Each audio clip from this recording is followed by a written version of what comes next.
Hello दोस्तों, नमस्कार। मैं हूं आपका फ्रेंड गिरीश कुमार। आपके लिए एक नया टॉपिक और इतिहास के कुछ फैक्ट जो अक्सर एग्ज़ाम में पूछे जाते हैं, लेकर आया हूं। तो कृपया अगर पसंद आए तो प्लीज़ सब्सक्राइब करना, अगर ना पसंद आए तो डिसलाइक कर देना। ओके, चलते हैं आगे। हमारा टॉपिक है मौर्य काल के प्रमुख कर। मतलब मौर्य काल में जो जो कर लगते थे, अक्सर ये क्वेश्चन पूछे जाते हैं। ठीक है, कर और संबंधित विषय। ठीक है, इसमें सबसे ज़्यादा इम्पोर्टेंट जो है कर, ये है सीता। सीता क्या था? तो सीता था राजकीय भूमि से प्राप्त होने वाली आय। जो राजकीय भूमि थी उससे जो आय प्राप्त होती थी उसे कहते थे हम सीता। और भाग किसे कहते थे? उपज का हिस्सा, जो हम कृषकों से लेते थे, किसानों से लिया जाता था। ठीक है। और नगद कर, नगद कर क्या होता था? नगद कर को कहते थे हम हिरण्य। ठीक है, हिरण्य। और एक ये बलि, बलि बहुत इंपॉर्टेंट है भाई। बलि में क्या है? ये राजस्व कर था ये अक्सर क्वेश्चन पूछे जाते हैं, इसीलिए बता रहा हूँ। ठीक है। सेतु बंधु, सॉरी, सेतु बंधु में क्या होता है कि सिंचाई प्रबंध के लिए लिए जाने वाला कर, मतलब जो सिंचाई से संबंधित कर लिए जाते थे उसके बारे में है। ठीक है, चलते हैं आगे। तो विष्टि, विष्टि क्या होता था? सॉरी, ध्यान दे लेते हैं। विष्टि, विष्टि क्या होता था? निःशुल्क श्रम और बेगार। ठीक है, बेगारों से लिया जाता था। ठीक है। और आपातकालीन कर क्या होता था? आपातकालीन कर को कहते थे हम प्रणय। ये क्वेश्चन अक्सर पेपर में गए हैं और आगे भी पूछे जाएंगे। ठीक है।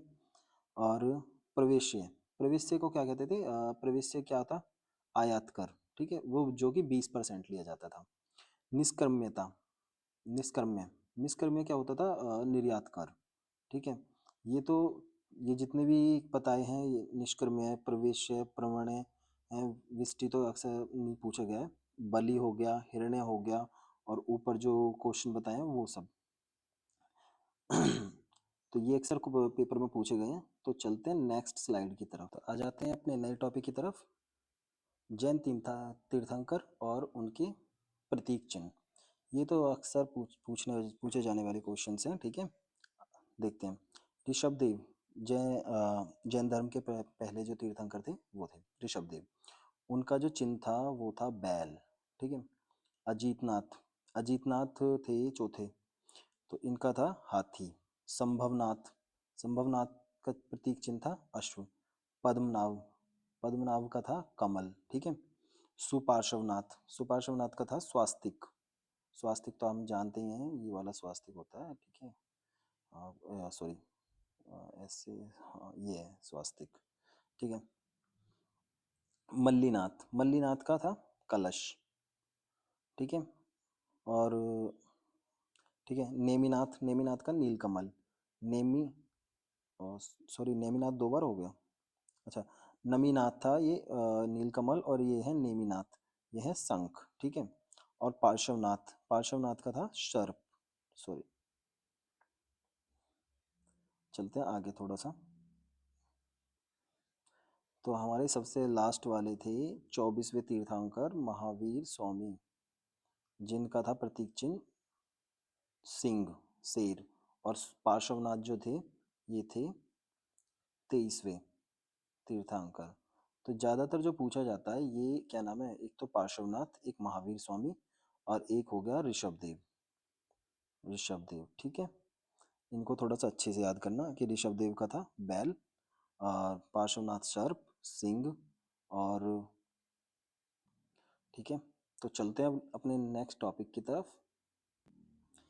ये है मुगल काल का, सॉरी, मध्यकालीन इतिहास के विभाग और संस्थापक सुल्तान। कौन कौन से विभाग किस किस सुल्तान ने बनाए थे, इसके बारे में। ठीक है। दीवाने बंदगान, दीवाने बंदगान फिरोज शाह तुगलक ने बनाया था। किसके लिए दीवाने बंदगान था? दासों के लिए। ठीक है। दीवाने अर्ज, दीवाने अर्ज था, दीवाने अर्ज बनवाया था बलबन ने, शुरू किया था। और अर्ज का मतलब सैन्य विभाग। ठीक है। और दीवाने मुस्तखराज अलाउद्दीन खिलजी ने शुरू किया था। और ये कौन सा विभाग था? राजस्व विभाग था। ठीक है। दीवाने अमीर को ही, ये मोहम्मद बिन तुगलक ने शुरू किया था, ये था कृषि विभाग। ठीक है। चलते हैं आगे। ठीक है। दीवाने खैरात, दीवाने खैरात शुरू किया था फिरोज शाह तुगलक ने। ठीक है। ये दान विभाग था, जिसमें कि जितनी भी मुस्लिम महिलाएं थीं उनको दान दिया जाता था, जो और उनके विवाह मतलब जो अविवाहित स्त्रियां थीं उनका विवाह किया जाता था। ठीक है। और दीवाने रियासत, दीवानी रियासत अलाउद्दीन खिलजी ने शुरू किया था। ये दीवानी रियासत काफ़ी इंपॉर्टेंट है, मतलब इंपॉर्टेंट ये सभी हैं, इसमें ये वाला ज़्यादा इंपॉर्टेंट है। बाजार नियंत्रण विभाग किसने शुरू की? सबसे पहले जो लेकर आए थे बाजार नियंत्रण की प्रक्रिया, वो अलाउद्दीन खिलजी थे। ठीक है। तो ये दीवानी रियासत अलाउद्दीन खिलजी। ठीक है।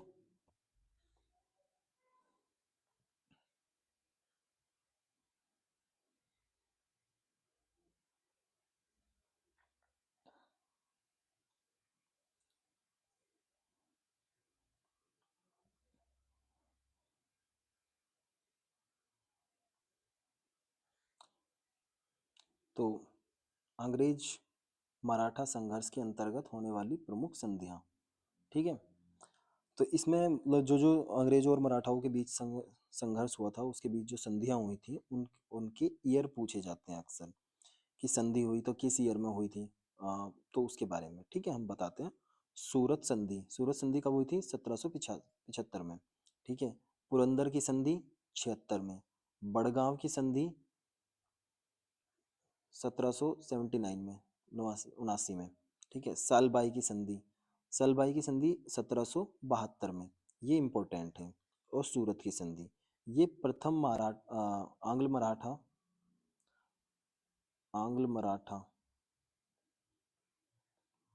मराठा युद्ध फर्स्ट था ये। ठीक है। इसमें ये हुआ था। ठीक है। अब सेकंड बेसिन की संधि, बेसिन की संधि कब हुई थी? 1802 में। ठीक है। फिर और ये था 1802, यहाँ से लेके यहाँ तक ये सेकंड आंग्ल मराठा युद्ध था। ठीक है।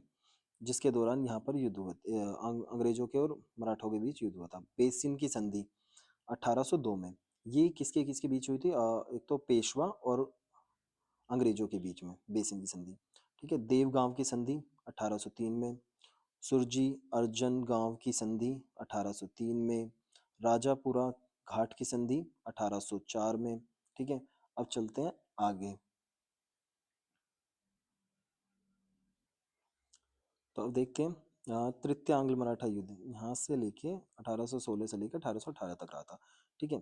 तृतीय आंग्ल मराठा युद्ध। ठीक है। इसमें नागपुर की संधि 1816 में हुई। ग्वालियर की संधि सिंधियाओं के साथ, ठीक है, 1817 में। पूना की संधि 1817 में।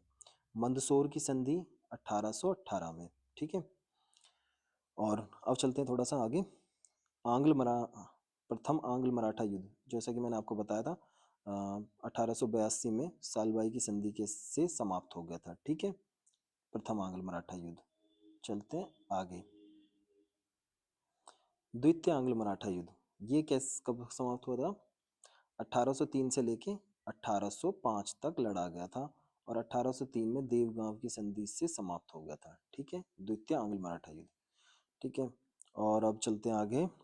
तृतीय आंग्ल मराठा युद्ध 1817 से लेके 1819 तक लड़ा गया था, और इसके द्वारा मराठा शक्ति और पेशवाओं के वंशानुगत जो पद को समाप्त कर दिया गया था। जैसे जो पेशवा का जो उसका बेटा, फिर उसका बेटा, ये वंशानुगत जो था इसको समाप्त कर दिया गया था। ठीक है। जैसे कि हम जानते हैं कि जैसे बालाजी विश्वनाथ थे, फिर उसके बाद आया था बालाजी बाजीराव मस्तानी वाले, फिर उसके बाद बालाजी बा सॉरी ऐसे वंशानुगत। ठीक है। अब आ जाते हैं अपने नेक्स्ट टॉपिक की तरफ, सूफी सिलसिला और संस्थापक। तो ये तो भाई हमेशा पूछे जाते हैं, कौन सा सिलसिला कब था और उसके संस्थापक कौन थे। जैसे चिश्ती सिलसिला, चिश्ती सिलसिला जो था वो ख्वाजा मुइजुद्दीन चिश्ती ने शुरू किया था। ठीक है। और सुहरवा वर्दी। ठीक है, ये किसने शुरू किया था? बहा बहाउद्दीन जकारिया ने। ठीक है, फिर कदरिया सिलसिला कब किसने शुरू किया था? सैयद मखदूम मोहम्मद जलाली जिलानी। ठीक है, इनके तो नाम भी यार अजीब अजीब से थे। और सत्तारी, सत्तारी का किसने शुरू किया था? अब्दुल्ला सत्तारी ने। फिरदौसी का अ, अब्दुर अब्दुद्दीन समरकंदी। ठीक है, नक्शबंदी, नक्शबंदी का बाकी बिल्लाल ने ठीक है शुरू किया था। सुहरवादी का जो जकारिया, इसका जो वो था अनुयायी वो, हाँ क्या नाम था उसका, सॉरी, अरे यार, औरंगजेब। औरंगजेब इसी का ही अनुयायी था। ठीक है, और चिश्ती सिलसिला इसी में, फिर मुइनुद्दीन चिश्ती हुए थे, फिर उसके बाद इसी के ही चिश्ती सिलसिले के निजामुद्दीन औलिया भी थे। ठीक है, और बाबा इनके बाबा फरीद भी थे। बाबा फरीद काफ़ी फेमस पर्सनालिटी थे। बाबा फरीद वो भी चिश्ती सिलसिले से ही जुड़े हुए थे। चलते हैं आगे अपने नेक्स्ट टॉपिक की। गाइस पसंद आए तो यार प्लीज़ सब्सक्राइब करना, और आगे ऐसे ही वीडियोस के लिए लाइक करते रहना, सब्सक्राइब करते रहना, जिससे कि मैं सारी चीज़ें, अक्सर पेपर में ये चीज़ ज़रूर आती है। एक क्वेश्चन ज़रूर पूछा जाता है, यूपी पीसीएस का पेपर हो, आरओ का पेपर हो, आरओ में तो हर बार पूछा जाता है कि उत्तर मुगल काल शासकों का क्रम, इसके बारे में पूछ लेते हैं, मतलब कौन कौन से शासक थे। तो गाइज थोड़ा मैं स्लो बोलता हूँ, अगर आप 1.5 की स्पीड पर अगर सुनेंगे तो ज़्यादा बेहतर, मतलब वॉइस भी आएगी आपको और सुनने में भी मज़ा आएगा और पढ़ने में भी, और आपकी वीडियो भी जल्दी ख़त्म हो जाएगी। तो प्लीज़ देखते रहिए। देखते हैं हम नेक्स्ट टॉपिक की तरफ। उत्तरकालीन मुगल शासकों का क्रम। ठीक है, बहादुर शाह प्रथम, इसे हम कहते थे साहे बेखबर, इनको किसी बात की खबर ही नहीं थी। ये थे औरंगजेब जी के बेटे। काहे के जी, कुछ नहीं जी, औरंगजेब के बेटे। ठीक है, 1707 से लेकर 1712 तक। ठीक है, फिर जहांदार शाह, इसे हम कहते थे लंपट राजा, सॉरी लंपट मूर्ख। ठीक है, ये था 1712 से लेकर 1713 तक। फिर उसके बाद आए फरुखशियर, फरुखशियर घृणित कायर, और इनका टाइम जोन जो था वो 1717 से लेके 1719 तक था। और जो फर्रुखशियर था इसी ने ही अंग्रेजों को बंगाल में क्या नाम है विशेष फरमान दिया था, जिसकी वजह से सुजाउद्दौला को मरना पड़ा था।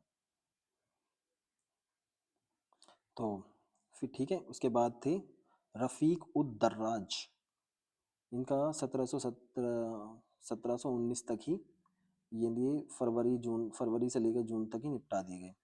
ठीक है, रफ़ीक उद्दौला फिर जून से सितंबर तक रहे थे 1719 में।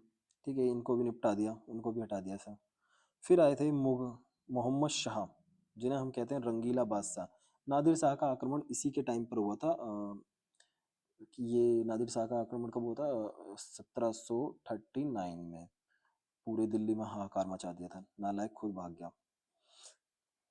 ठीक है, चले आगे बढ़ते हैं। अहमद शाह का टाइम जो था 48 से लेके 54 तक। फिर उसके बाद आए थे हमारे आलमगीर सेकंड, आलमगीर सेकंड 1754 से 59 तक। ठीक है, फिर उसके बाद आए थे शाह आलम द्वितीय, शाह आलम द्वितीय ने 59 से लेके 1806 तक शासन किया था। शासन किया, बस पेंशन भोगी थे ये, और इन्होंने ही 1865 में 12 12 अगस्त को इलाहाबाद की संधि की थी। इलाहाबाद की संधि संधि की। ठीक है, और उसमें क्या किया था इन्होंने? उसमें इलाहाबाद की संधि में शाह आलम द्वितीय ने बंगाल, बिहार और उड़ीसा, उड़ीसा की दीवानी जो थी वो अंग्रेजों को दे दी थी। ठीक है, तो उसके बाद इन्हें पेंशन भोगी बना दिया गया। लड़ने गए थे, मर क्या रह गए, खैर कोई नहीं, जो हुआ सो हुआ। अब चलते हैं इनका बड़ा लड़का था अकबर, अकबर द्वितीय। वो 1806 से लेकर 1837 तक इन्होंने शासन किया। इन्होंने भी हमारे राजा राम मोहन राय जी को 1833 में इन्होंने इंग्लैंड भेजा कि वहाँ पर जाकर मेरी स्थिति के बारे में बताओ। परिस्थिति क्या, उनकी परिस्थिति बदल दी थी। तो विस्टल में जाके उनकी मतलब डेथ हो गई थी राजा राम मोहन राय जी की। तो वो वहाँ पर वहीं पर उनकी समाधि बना दी गई। ठीक है, आगे बढ़। तो अब लास्ट थे हमारे बहादुर शाह जफर, बहादुर शाह सेकंड, जिन्हें हम जफर खां के भी कहते हैं। 1837 से लेके 1858 तक। ठीक है, 1857 की क्रांति जो थी, सॉरी, 1857 की जो क्रांति थी उसमें इन्होंने मतलब इनको लीडर घोषित किया था। कुछ एक दो दिन के लिए लीडर रहे, फिर उसके बाद अंग्रेजों ने आक्रमण कर दिया दिल्ली पर, और ये समाप्त हो गए। इनको मार दिया गया और रंगून भेज दिया गया था। रंगून भेजने के बाद वहाँ पर जेल में डाल दिया और ये मर गए थे। चलो अपने नेक्स्ट टॉपिक की तरफ चलते हैं। तो एक क्वेश्चन है, उत्तर प्रदेश में हड़प्पा के प्रमुख स्थल। ये क्वेश्चन आया था यूपीपीसीएस में, सॉरी, यूपीपीसीएस में ये क्वेश्चन आया था। मंडी, मंडी कहाँ पर है? तो हमने लगा दिया था वो कुछ बाहर का, बट उसका था मुजफ्फरनगर में। ठीक है, मंडी जो हड़प्पा स्थल था वो मुजफ्फरनगर में। बड़गांव हड़प्पा स्थल जो था वो सहारनपुर में है। मानपुरा बुलंदशहर में। आलमगीर सभी जानते हैं मेरठ में है। ठीक है, हुल्लास बहुत इंपॉर्टेंट है यार, सहारनपुर में। सनोली, सनोली बागपत में, सॉरी बागपत में। ठीक है, तो ये टॉपिक मतलब थोड़ा सा अलग है, पढ़ लेना यार जरूर। चांदपुर, चांदपुर बिजनौर में है। ठीक है, एक टॉपिक और है, खिलजी वंश के शासक। मतलब ये क्रम में लगाने के लिए दे देते हैं, तो उसमें हम फिर नहीं लगा पाते तो दिक्कत होती है ज़्यादा, मतलब क्वेश्चन ही बेकार हो जाता है हमारा। तो 1290 में जलालुद्दीन फिरोज खिलजी ने खिलजी वंश की स्थापना की थी। ठीक है, 1296 में अलाउद्दीन खिलजी ने, ये जलालुद्दीन फिरोज खिलजी जो थे इनके अलाउद्दीन के चाचा थे, इन्होंने इन्हें मार दिया था। तो अलाउद्दीन का राज हो गया। ठीक है, और फिर उसके बाद 1316 तक सिहाबुद्दीन उमर शाह इनकी गद्दी पर बैठे। इनका बेटा 1316 में फिर कुतुबुद्दीन मुबारक शाह गद्दी पर बैठे। फिर उसको उनके बाद 1320 में नासिरुद्दीन खुसरो शाह, ये अंतिम शासक थे खिलजी वंश के। ठीक है, चलते हैं नेक्स्ट टॉपिक की तरफ। देखते हैं, एक लास्ट टॉपिक है, भारतीय राष्ट्रीय कांग्रेस के प्रमुख अधिवेशन। ऐसा कोई पेपर नहीं है जिसमें ये क्वेश्चन नहीं आते हों। ठीक है, तो हम देखते हैं इसके बारे में। 1885 में कांग्रेस का अ, स्थापना की गई थी कांग्रेस की, और उसमें ही उस दौरान ही उसका पहला अधिवेशन हुआ था। पहला मतलब पुणे में होने वाला था, पर प्लेग फैलने की वजह से उसे बम्बई में कराया गया। ठीक है, 1885 में कांग्रेस का प्रथम अधिवेशन हुआ। कहाँ पर हुआ था? बॉम्बे में। ठीक है, और इसके जो अध्यक्ष थे व्योमेश चंद्र बनर्जी, ये दो बार अध्यक्ष चुने गए थे, पता है, 1885 में भी और 1892 में भी। जो ये पहला अधिवेशन था, इसमें क्या हुआ था कि 72 प्रतिनिधियों ने ही भाग लिया था। जब 72 प्रतिनिधियों ने भाग लिया था, तो डफरिन था उस टाइम पे वायसराय। तो डफरिन ने कहा था कि ये मतलब अल्पसंख्यक लोगों की संस्था है। ठीक है, और दादा भाई नौरोजी के सुझावों पर इसका सुझाव पर भारतीय राष्ट्रीय कांग्रेस का नाम रखा गया था। भारतीय राष्ट्रीय कांग्रेस नाम रखा गया था इसका, सॉरी। ठीक है, चलते हैं नेक्स्ट आगे। 1886 में दूसरा अधिवेशन हुआ था। ये कहाँ हुआ था? कलकत्ता में। और अध्यक्ष थे दादा भाई नौरोजी। 3 बार अध्यक्ष चुने गए थे यार, बड़ी बात है। 1886 में भी, 1893 में भी, और 1906 में भी। ठीक है, एक चीज़ बताता हूँ मैं आपको। पहला ये था बॉम्बे, बॉम्बे में फर्स्ट। सेकंड हुआ था हमारा कलकत्ता, कलकत्ता में सेकंड। ठीक है, थर्ड हुआ था मद्रास में, ये है मद्रास। थोड़ा पिक्चराइज कर लोगे ना तो अच्छे से मतलब याद हो जाएगा। अब चौथा है इलाहाबाद, ठीक है, ये है fourth. First, second, third, fourth. अब ये भूलोगे नहीं कि पहले दूसरे तीसरे कहाँ पर हुए थे, ठीक है। अब चलते हैं आगे। अब 1887 का कांग्रेस अधिवेशन, तो 1887 का कांग्रेस अधिवेशन, ठीक है, ये कहाँ पर हुआ था? मद्रास में, जो जो कि मैंने अभी बताया था। इसके अध्यक्ष थे बदरुद्दीन तैयब जी, और ये कांग्रेस के पहले मुस्लिम अध्यक्ष थे, ठीक है। तो ये सारे जितने भी मैं कांग्रेस अधिवेशन बताऊंगा, ये सब इम्पोर्टेंट अधिवेशन है, और इनका अगर रट्टा मार के जाते हो तो यार इजीली, मैं वैसे तो मैं समझाने की कोशिश कर रहा हूँ आपको, तो अच्छे से यार याद करो। 1888 का कांग्रेस अधिवेशन, ठीक है, इसका इस्लाम इस्लाम सॉरी इलाहाबाद में हुआ था। 1888 का कांग्रेस अधिवेशन, इसके अध्यक्ष कौन थे? George Yule. जैसे कि मैंने अभी बताया था आपको, फर्स्ट, सेकंड, थर्ड, मद्रास में फोर्थ, तो ये पहले प्रथम अंग्रेजी अध्यक्ष थे, ठीक है। अब देखते हैं अगला, 1896 का कांग्रेस अधिवेशन, ये कहाँ पर हुआ था? कलकत्ता में, ठीक है। रहीमतुल्ला सयानी, ठीक है। इस अधिवेशन में राष्ट्रीय गीत वंदे मातरम को पहली बार गाया गया था, ठीक है। वंदे मातरम को पहली बार कब गाया गया था? 1896 में, कलकत्ता। उस टाइम और अध्यक्ष कौन थे? रहीमतुल्ला, ठीक है। 1905 का कांग्रेस अधिवेशन, ये तो हम सब जानते हैं, स्वदेशी आंदोलन चल रहा था भाई, स्वदेशी आंदोलन चल रहा था, उसी दौरान ये कांग्रेस अधिवेशन हुआ था, ठीक है। कहाँ पर हुआ था? वाराणसी। वाह, क्या नगरी है, इसका तो जवाब ही नहीं। और अध्यक्ष थे गोपाल कृष्ण गोखले, और ये स्वदेशी आंदोलन का समर्थन किया था इन्होंने, ठीक है। चलते हैं आगे। तो 1906 का कांग्रेस अधिवेशन, ये कहाँ पर हुआ? कलकत्ता में। अध्यक्ष थे दादा भाई नौरोजी, और अधिवेशन की खास बात क्या थी? पहली बार स्वराज शब्द का यूज किया गया था। तो अगर पूछ लिया जाए कि पहली बार स्वराज शब्द का यूज किस अधिवेशन में हुआ, तो 1906 के अधिवेशन में।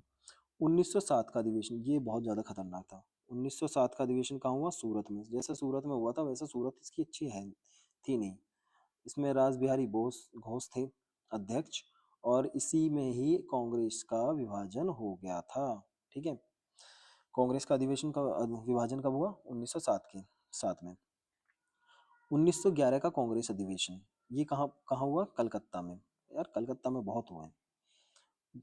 बिशन नारायण दर, ठीक है, इसके अध्यक्ष थे। और पहली बार जन गण मन, हमारा राष्ट्रीय गीत, जिसे गाया गया था, कब गाया गया? 1911 के अधिवेशन में। ओके, चलते हैं आगे। तो 1916 के कांग्रेस अधिवेशन, ये तो बड़ा इम्पोर्टेंट है। कहाँ हुआ? लखनऊ में हुआ था। अंबिका चरण मजूमदार इसके अध्यक्ष थे। और इसमें क्या हुआ था कि पहले तो ये नरम दल और गरम दल कांग्रेस के दोनों जुड़े। फिर उसके बाद कांग्रेस और लीग के बीच लखनऊ पैक्ट हुआ था, ठीक है। इनके बीच में पृथक निर्वाचन स्वीकार कर लिया गया था। इन्होंने अलग सीटों के लिए मतलब डिमांड कर रखी थी मुस्लिम लीग ने, तो उन्होंने बोला कांग्रेस वालों ने कि एक काम करो, आप हमारे साथ ही मिल जाओ, हमारा दोनों का उद्देश्य सेम है, तो इसलिए हम ये मिल गए, ठीक है। तो इसलिए हुआ था। पूना पैक्ट कब हुआ? लखनऊ, 1916 में। चलते हैं आगे। 1917 का अधिवेशन कलकत्ता में हुआ था। अध्यक्ष थी एनी बेसेंट, पर कांग्रेस की प्रथम महिला अध्यक्ष थी ये, ठीक है। और 3 महिलाएं कांग्रेस की अध्यक्ष रह चुकी हैं, बनी थी। कौन कौन थी? 1917 में एनी बेसेंट, 1915 सॉरी 1925 में सरोजनी नायडू, ये प्रथम भारतीय महिला थी। और 1933 में, जिसे हम अक्सर याद नहीं रखते, नलिनी सेन गुप्ता, ये भी थी, ठीक है। ओके, अब चलते हैं आगे। 1919 का कांग्रेस अधिवेशन अमृतसर में हुआ था। मोतीलाल नेहरू जो थे वो अध्यक्ष थे। 2 बार अध्यक्ष चुने गए थे, 1919 में और 1928 में। 1928 में जो था, इन्होंने क्या था, 1928 में इन्होंने नेहरू रिपोर्ट सौंपी थी, जिसमें कि इन्होंने कहा था कि यार डोमिनियन स्टेट की बात है तो डोमिनियन स्टेट दे दो हमें, पर अंग्रेजों ने मना कर दिया। ठीक है, नेक्स्ट 1920 का कांग्रेस अधिवेशन नागपुर में हुआ था। ठीक है, वी राघवाचारी वीर राघवाचारी इसके अध्यक्ष थे और असहयोग आंदोलन के प्रस्ताव को स्वीकार किया गया था। और कांग्रेस द्वारा पहली बार भाषाई आधार पर प्रांतों का गठन की बात की गई थी। तो भाषाई आधार पर पहली बार प्रांतों के गठन की बात की गई थी इसमें 1920 के अधिवेशन में। और 1924 में कांग्रेस का अधिवेशन हुआ था, ये इसके अध्यक्ष थे महात्मा गांधी। मात्र एक बार हुआ, मतलब एक ही बार ये अध्यक्ष चुने गए थे और ये बेलगाम में हुआ था, कर्नाटक। ये पहल मतलब केवल एक ही था जो मतलब सॉरी सॉरी सॉरी, वो दूसरा है।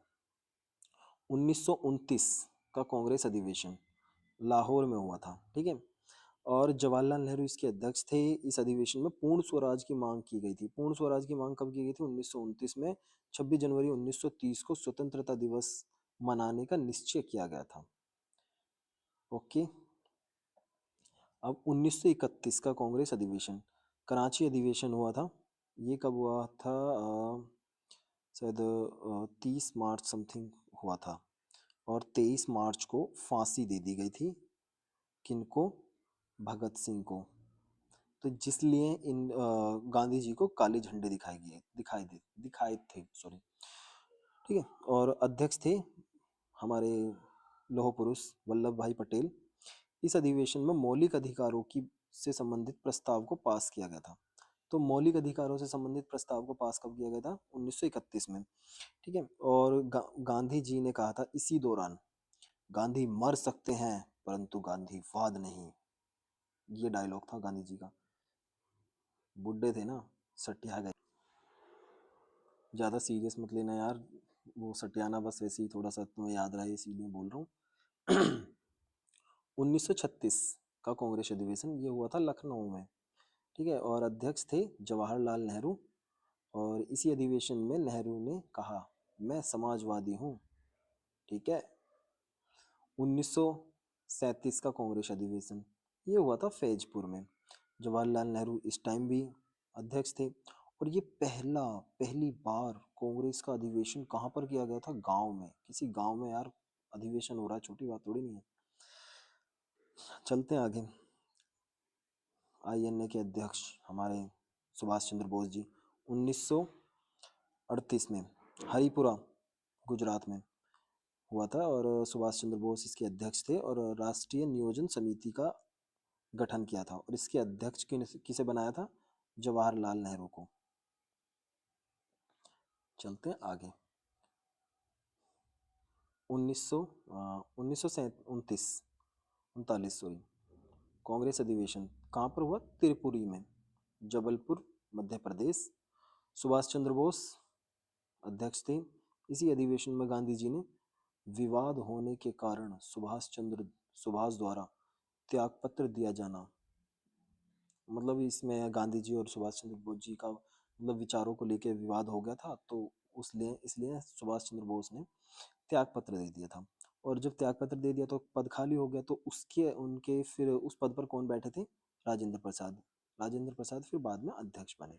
ठीक है, 1940 का कांग्रेस अधिवेशन ये हुआ था रामगढ़ में।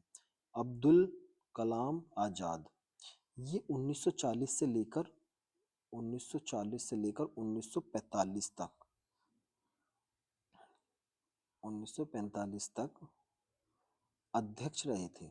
ठीक है, इसलिए अगले 5 साल तक कोई भी वो नहीं हुआ था अधिवेशन, 1945 तक। ठीक है, ये सबसे लंबे समय तक कांग्रेस के अध्यक्ष रहे थे और सबसे कम उम्र के भी थे, क्योंकि 1923 में भी ये अध्यक्ष रहे थे, सबसे कम उम्र के भी। 1947 का कांग्रेस अधिवेशन कब हुआ था? 1947 में। और अध्यक्ष कौन थे? हमारे जेबी कृपलानी, आज़ादी के समय में। ठीक है, तो गाइज अगर पसंद आए तो यार लाइक कर देना।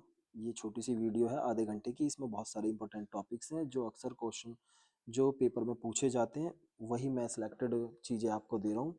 ये हर तरह मतलब सभी पेपरों के लिए इम्पोर्टेंट है, किसी भी पेपर में। और धीरे अभी जल्दी में ही लूसेंट की भी सीरीज़ आने वाली है। जो एमसीक्यू के साथ होगी।